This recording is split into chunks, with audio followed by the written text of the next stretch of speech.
7 দিনের একটা মেডিসিনের কোর্সের মাধ্যমে আপনার বিড়ালের ঠান্ডা হাঁচি কাশি পুরোপুরি ভালো হয়ে যাবে ইনশাআল্লাহ। কিন্তু এই মেডিসিনগুলো কিন্তু শুধুমাত্র অ্যাডাল্ট ক্যাটদের জন্য। স্ক্রিনে আপনারা দুইটা মেডিসিন দেখতে পাচ্ছেন, একটা হচ্ছে মিউকোস্পল আর একটা হচ্ছে মোনাস 4। এই মিউকোস্পলটা হচ্ছে একটা সিরাপ যেটা বিড়ালকে 1.5 ml করে দিতে হবে সকালবেলা আর রাতেবেলা, অর্থাৎ দিনে 2 বার 7 দিন পর্যন্ত।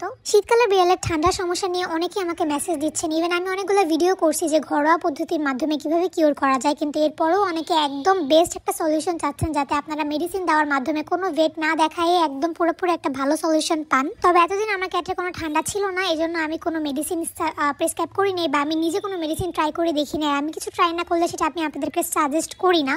এখন দেখতেছি একটু হাঁচি কাশি হচ্ছে আমার বিড়ালদেরও, তো এই জন্য আমি এই দুইটা মেডিসিন কিনে আনছি আর আপনাদের সাথে শেয়ার করতেছি। আর যে সেকেন্ড মেডিসিনটা সেটা হচ্ছে এই মোনাস 4। এই মোনাস 4 ট্যাবলেট আপনারা যে কোনো এক বেলা বিড়ালকে 7 দিন পর্যন্ত দিবেন, একটা করে ট্যাবলেট। আমি আপনাদেরকে এখানে অ্যাডাল্ট ক্যাটদের জন্য দুইটা মেডিসিন দেখাই দিলাম। এখন আপনারা যে কোনো ভেটকে একটু আপনাদের ক্যাটের ওয়েট আর এজ বলে মেডিসিনের ডোজেসটা জেনে নেবেন।